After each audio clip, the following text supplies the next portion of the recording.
حنیف صاحب کو ہم نے 1 کروڑ کلمہ دیا، سبحان اللہ۔ اور کل اس کی بیٹی نے خواب میں دیکھا اور حلفن کہا، بس کافی اس نے حلفن کہہ دیا، ہمارے لیے کافی ہے۔ اس نے اپنے باپ کو کل جنت میں دیکھا، سبحان اللہ۔ مجھے یہ پتا یہ ہفتہ بیٹھے ہیں، میں جنازہ پڑھا کے جب یہاں سے نکلا تو میں نے کہا یار حنیف صاحب کچھ سختی کے اندر آ گئے ہیں، کوئی رگڑا لگ گیا کسی قسم کا، ہوں گی کوئی غلطیاں کوتاہیاں، کون نہیں کرتا غلطیاں، تو میں کہا کچھ رگڑا لگ گیا ہے، پوچھو اس سے، یہ بیٹھا ہے، بے شک ایمانداری سے یہ بات کہے۔ بے شک اور کچھ دنوں کے بعد دن رات میں نے اپنی جماعت کے ساتھ حنیف صاحب کے لیے دعائیں بے مانگی۔ شک بے شک۔ تو ہمارے ایک بڑی جید قسم کے بندہ جو مدتوں سے میرے ساتھ ہے، اس نے میرے کان میں آ کے کہا کہ بابا جانی سرکار آپ کو پتا ہے کہ حنیف صاحب کچھ رگڑے میں تھے؟ تو میں نے کہا یار تجھے کس نے بتایا؟ اصغر صاحب۔ میں کہا آپ کو کس نے بتایا؟ کہتا ہے رات کو خواب میں نے دیکھا ہے۔ وہ خود مجھے کہہ رہے تھے کہ ہاں یار مجھے ابتدائی طور پر رگڑا لگ گیا اور میرا کلمہ میرے ساتھ ساتھ چلتا رہا، اللہ اکبر۔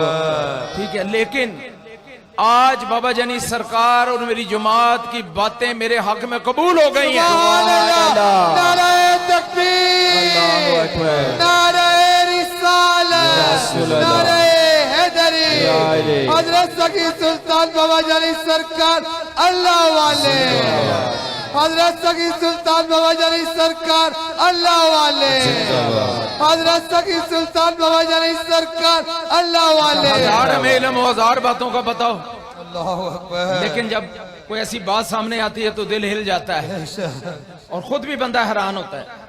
اس لیے کہ ضروری نہیں کہ ساری باتوں کا مجھے بھی علم ہو، ساری باتوں کا علم صرف اللہ ہی کو ہے۔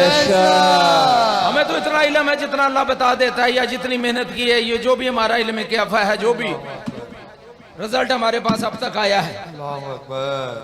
تو میں اصغر صاحب کہنے لگے کہ مجھے کل رات خواب میں ملے حنیف صاحب کہ یار مجھے رگڑا لگ گیا تھا کچھ، اور ابھی تک میری جان نہیں چھوٹ رہی تھی، اور اس سے پہلے ان بچوں نے مجھے اپیل کی کہ حنیف صاحب بڑی تکلیف کے اندر ہیں اور بار بار جب بھی ذرا سا غشی سے باہر آتے ہیں تو وہ پیر و مرشد کو یاد کرتے ہیں۔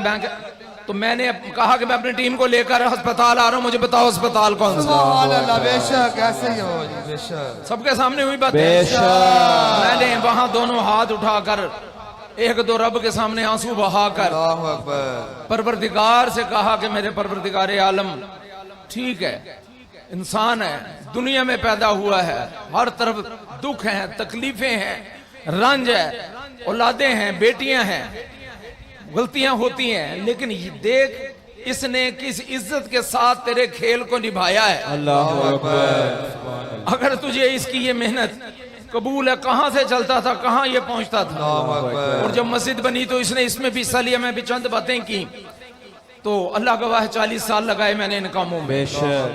بدبخت نامراد ہیں جو نہیں سمجھتے بات، استغفر اللہ، بڑا پچھتائیں گے، دیکھ لینا بڑا پچھتائیں گے۔ استغفر اللہ، تو خدا کی قدرت کو سمجھو، بے شک یہ اللہ کی رعایت ہے، یہ اللہ کی مرات ہے۔ بے شک۔ اور میں نے جاتے ہوئے ان سے کہا کہ اللہ نے رحم کر دیا ہے، اور اگلے دن مجھے اطلاع ملی کہ اللہ تعالیٰ نے جتنی تنابیں ڈالی ہوئی تھی کھول دی ہیں۔ اللہ اکبر، کتنی بڑی بات ہے۔ بے شک، اور ہم نے جو خبریں دیں وہ خواب کے ذریعے حنیف صاحب خود سنا رہے ہیں، اللہ اور اکبر، کل بیٹی نے، یہ پہلی دفعہ نہیں ہو رہا، یہ ہر روز ہوتا ہے یہاں بے پر، شک، کبھی کسی کے ساتھ کبھی کسی کے بے ساتھ۔ شک، خوش نصیب ہیں وہ لوگ جو 200 ارب کلمہ روز کے ساتھی ہیں، کہیں نہ کہیں اللہ سے آہو مناجات کر کے ہم لے ہی جائیں گے انشاءاللہ۔ رہ جائے گا پیچھے وہی جو کھاتا پیتا بکواسیں کرتا ہوا اپنی زندگی برباد کر رہا ہے۔ بیعت کی اسے بیعت یاد نہیں ہے، وہ بیعت تمہارے لیے انعام ہے، بے شک، بیعت نبی کا کرم ہے تمہارے اوپر، بیعت نبی کا رحم ہے تمہارے لیے، بیعت کے ذریعے تمہیں بچایا گیا ہے، بیعت اللہ کے ہاں اپیل ہے پیارے نبی کی، بیعت تو پیارے نبی کے ہاتھ ہوئی، اللہ کہتے ہیں آپ کے ہاتھ پہ بھی نہیں ہوتی، بیعت ہوتی میرے ہاتھ پر ہے۔ تو بات کو سمجھو،